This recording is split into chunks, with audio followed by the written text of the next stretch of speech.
CTV Calgary, local breaking news with Tara Nelson. Hello and thank you for joining us. In what the UCP government is calling a Canadian first, the province of Alberta will make a special addition to all driver's licenses. It will add information about citizenship to both licenses and provincial ID cards. It's a change some say will be fraught with problems. Kevin Green reports. Monday morning, Premier Danielle Smith said adding Canadian citizenship notation to provincial ID will cut red tape. Why are we doing this? Because we believe in making things better, faster, and more convenient for everyone. She even packed along her Minister of Red Tape Reduction to back her up. He admitted it's about a lot more than just cutting red tape. The feds cannot provide us with one single source of data that tells us who's Canadian, who's not. It's going to be able to tell us, who our citizens are. Functionally, it means when you head to the registry to renew your license, you'll need to bring proof of your citizenship status. I think it's going to be more red tape. It's always more red tape. Alberta New Democrats say it's simply virtue signaling to the UCP base. My question now to the UCP is, would they be willing to illegally and unconstitutionally restrict programs that are available to legal residents of Canada? But others worry it could lead to targeting immigrants, making it harder for them to get services. If the system is changed, that may make some kind of difficulty for the migrants. So it's like for the people that aren't here, like that are citizens, I feel like that could cause something towards them. They would feel some type of way, knowing like they're citizens, knowing that we're also we let in a lot of immigrants in Canada, we're known for that. So I feel like they could take it a different way. Kevin is at a license registry in the Beltline. Kevin, the citizenship marker isn't the only change being made to Alberta driver's licenses. No, Tara, the new ID cards and driver's licenses will also incorporate your Alberta health care number. The province says that will help alleviate what it claims is a problem of fraud or possible fraud, saying that there are about 500,000 more health care numbers out there than there are actually Albertans living in the province. Now, you don't have to go and get the new card right away. You get it when you renew your old one. So if you're like me and you got a new driver's license in, say, the last 3 weeks, you could wait almost 5 years before you get a new card with the new information on it. Back to you. Okay, Kevin, thank you. Danielle Smith will be in Airdrie tonight for the Alberta Next panel discussion. It is the 8th of 10 stops throughout the province for this government tour that is gauging public feelings about Alberta's relationship with Ottawa. The province says it has filed a complaint with the Labour Relations Board against the union representing the province's 51,000 teachers. Finance Minister Nate Horner says the complaint is connected with a document the Alberta Teachers Association distributed after setting a strike date of October 6th. The government says the document consists of false claims, including about class size and support for students. This afternoon, the ATA responded. Teachers are ready for a deal, and the ATA has provided the government our latest proposal. Instead of a response, the government has submitted a frivolous labor relations complaint. The government's concern is regarding a communication sent to teachers on August 29th, and they have just now decided to object to our observation that the government has not provided the Teachers Employer Bargaining Association, also known as TEBA, with a mandate to negotiate on important issues. Teachers have asked for wage increases and more supports for growing class sizes and complexities. They've been offered wage increases of 12% over 4 years. The provincial government has also promised to hire 3,000 teachers over the next 3 years. Transit safety concerns are growing in Calgary after a pair of incidents in the last week.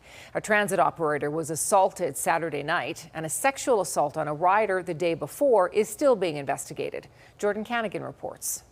There are renewed calls to crack down on crime on Calgary Transit and around stops and stations. This type of behavior is simply not something we can tolerate. So when it comes to making sure our transit officers are protected, we will continue to do the things we need to do. Most recently, police say a bus driver was pepper sprayed and beaten. It happened Saturday night on 7th Avenue near Centre Street. The concern is that it's happening in the first place and happening on a weekly basis where it's involving, medical intervention and some form of policing. It's the latest in a string of calls in which transit operators are being targeted. Since May, it's the 5th reported incident on a Calgary Transit driver, with cases ranging from a stabbing in May to an attempted robbery with a replica gun last month. It really does beg the question of why does this portion of society that misbehaves think that Calgary Transit operators and the public transportation system is the place to go to do these sorts of things. Transit users are becoming victims as well. Police say a teenage girl was sexually assaulted at the Shaughnessy station on Friday afternoon. Other riders say they have concerns when taking a bus or train. More nervous and scared because of all the stuff that's going on. Like, it's kind of sketchy. You never know what's going to go on. I mean, I've seen a couple things that are kind of weird around the transit area, but never necessarily felt it safe. But at the same time, I also always carry a multi-tool on me. Honestly, I feel like they need more security. It doesn't always seem to go pretty smooth. Like, there's a lot of people that aren't really good crowd. Jordan joins us with more. Jordan, what are some of the transit safety measures the city's working on? Well, Tara, back in May, just weeks after a bus driver was stabbed, council approved spending upwards of $15 million to install protective barriers for drivers. Design and procurement work is still ongoing on that front. They also pledged to put up more signs to warn of the consequences of harassing or assaulting transit workers. Now, on the transit riders side, that work has been ongoing for several years. The biggest effort has been to hire more transit peace officers. They've added about 100 more since 2024. They plan to add dozens more by the end of this year. Tara? Okay, Jordan, thank you. A man is recovering after he was shot early Sunday morning. Police say it was a targeted attack that happened at the Cabell Lounge on 5th Avenue Southwest. The area was taped off while police investigated. No suspect description has been released. A visibly upset teenage girl testified in a Calgary murder trial today. She says she was scared for her life after her former boyfriend, who is much older than her, admitted to a deadly shooting in the northwest community of Capitol Hill 2 years ago. The 15-year-old, who cannot be identified under a publication ban, testified from another room with an emotional support dog that she was 13 years old when she developed a sexual relationship with Robert Matthews, who was 25 at the time. He's one of two people accused in the death of Jordan Jacques Vettin, who was shot in the chest after allegedly not giving up his backpack in a botched robbery during the early morning of September 9th, 2023. The teen says she received text messages from Matthews after the shooting, telling her to check the news and admitting to shooting a guy dead because he wanted to rob him. She told court Matthews brought her to a home in Chestermere 2 days after the shooting to drop off guns and that she was scared for her life. Matthews has pleaded not guilty to second-degree murder. Another man was charged in the case but cannot be identified because he was a youth at the time of the crime. Former Calgary hitman Orca Weisblatt was killed in a car crash over the weekend. In a statement, Orca's current team, the Allen Americans, said the community is heartbroken by the loss. Orca, who was born in Calgary and is one of 4 brothers who've all found success in hockey, had previously played for the Hitmen and the Brooks Bandits. Orca was just 25 years old. 2 Calgary police officers will no longer face disciplinary charges in the 2015 fatal shooting of Anthony Heffernan. The 27-year-old was shot after police kicked in his hotel room door during a wellness check. The allegations against the officers included unlawfully entering the hotel room and failure to properly evaluate tactical risks. Today, both were withdrawn. The Crown said the decision was not reached lightly and was due to how much time had passed and the low likelihood of any disciplinary action. Heffernan's family listened in remotely, calling it an egregious lack of accountability. The other 3 officers involved in the incident have resigned or retired from CPS, meaning they could not face discipline from the hearing. A dozen people are displaced after a Saturday night fire in the community of Seton. Some new details are now emerging. One of the fire victims tells us the fear he experienced escaping his unit before then going back in for his brother. Tyler Barrow has more.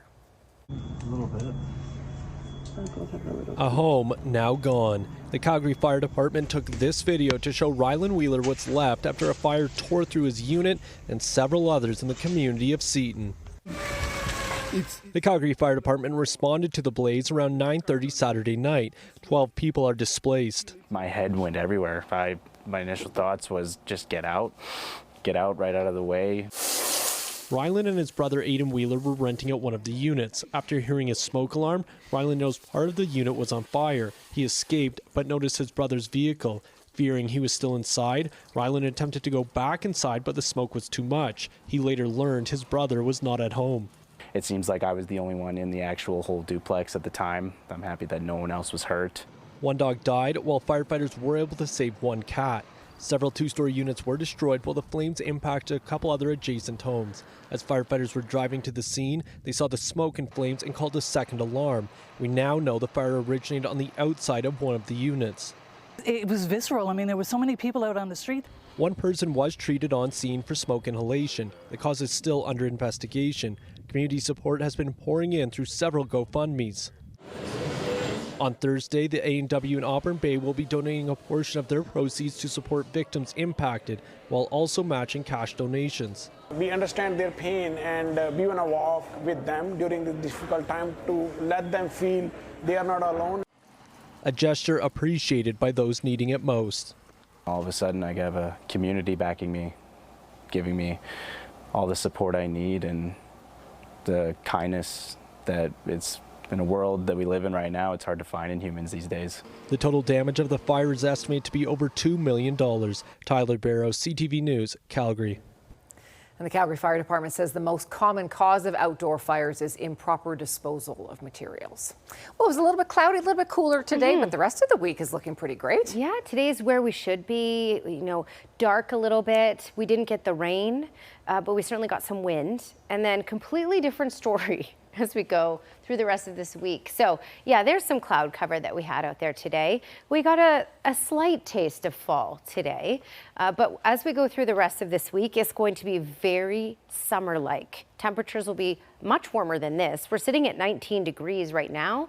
Again, 17, 18 is a normal daytime high for this time of year. We've had a chillier wind out of the north and northwest for today, and it gusted up to 43 kilometers per hour. That's going to calm down for tomorrow too. So quite a difference for the rest of this week. But yeah, just 19 right now in the city in Calgary and Lethbridge as well. And where we're well above normal is Brooks, Medicine Hat, 26 in Brooks, 27 in Medicine Hat. So a lot of heat there. And we'll see a lot of heat build in for many communities in the far south and in general in southern Alberta because of this ridge of high pressure that will intensify even as we go through these next couple of days. So in Calgary, we're likely to get into the high 20s and up to even 27 degrees in the coming days. Just looking at the next 24 hours, there's a small chance of an isolated shower out there. We have the cloud cover. There are some little cells rolling outside of the city. Small chance we'll see that here, but you may see a little sprinkle. Tomorrow, though, this all clears out because the ridge of high pressure will strengthen. 12 degrees to kick off the day and a high of 24 and a whole lot of sunshine, calm winds, and good air quality. It's really a nice summery day out there for tomorrow. Here's a look at the activity going on right now, predominantly closer to the Lethbridge area and tracking towards Pincher Creek, Crow's Nest Pass area. This will really quiet down in the next couple of hours, and these are non-severe thunderstorms, but I'll show you as we get closer to 10 o'clock tonight. You can see there may still be a couple isolated shower cells out there, but outside of that, not a whole lot to talk about. And then after that, really not a lot to talk about thanks to the ridge of high pressure. Just a lot of sunshine for the next couple of days. In fact, for the rest of this week. So the longer range is looking, pretty quiet, very summery. 24 degrees is our high for tomorrow with nothing but sun. You may notice a couple clouds here and there on Wednesday and Thursday, but Wednesday, a high of 27 is expected. And then we're still in those 20s, well into the 20s for Thursday and Friday. You may see a late day sprinkle Thursday and Friday, but at this point it's just looking like a 30% chance. And then by Saturday, we're back into those mid 20s. So there's a lot of heat and a lot of sunshine for us to enjoy this week. And just quickly checking out that 10-day trend. We're going to hold on to the 20s again for the rest of this week. And it looks like we'll remain in the 20s for much of next week as well. Thank you, Danielle. The University of Calgary is taking a step toward addressing the massive shortage of veterinarians. It's opening a new facility that has the capacity to train double the amount of students. Jacqueline Wilson has more. While the official grand opening of the new Veterinary Learning Commons at UCalgary's Spy Hill campus took place on Monday, 100 students are already several weeks into their studies here, training to be the new generation of veterinarians. Excitement, making space for our new vets. So we're doubling our student numbers from 50 to 100, and this provides them with the space they need to learn. Weller says Alberta is near a crisis-level shortage when it comes to vets, citing premature attrition rates due to stress and long work hours, along with an aging workforce. Bad. It's seriously bad. We have a crisis-level shortage. In 2021, April, the Alberta Veterinary Medical Association published a report that showed 600 and odd openings. Just a few weeks ago, I saw the updated report. It has gotten worse, and we are right now at around 900. The Alberta Veterinary Medical Association estimates a ratio of approximately 3,700 pets per one vet team. That's a big problem for an agricultural province like Alberta, hence the $68.5 million investment from the government to build the new facility. We are an agricultural powerhouse here in Alberta.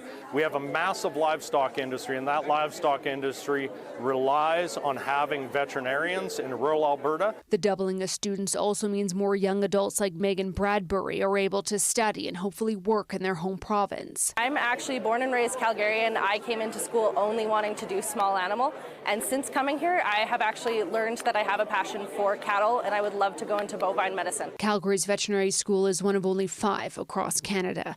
Jacqueline Wilson, CTV News, Calgary. So to apply to the UCVM, you have to be a resident of Alberta and meet certain criteria, which can be found on the university's website, vet.ucalgary.ca. A striking display has been erected at South Centre Mall in honor of the upcoming National Day of Truth and Reconciliation. Members of the Blackfoot Crossing Historical Park were putting the finishing touches on a teepee. This afternoon, the Blackfoot believed painted lodges brought protection and blessings. The one on display at South Centre was gifted to Global Fest in the spirit of reconciliation and collaboration. Global Fest does what the Blackfoot-speaking peoples did when we signed Treaty Number 7 with Canada in 1877. We welcomed the newcomers to our land, and then our land became part of the fabric of Canada. The public is welcome to walk through the teepee. Organizers hope it will lead to a better understanding and appreciation of Blackfoot culture. Thank you for your company. For breaking news anytime, go to our website, ctvnews.ca/Calgary.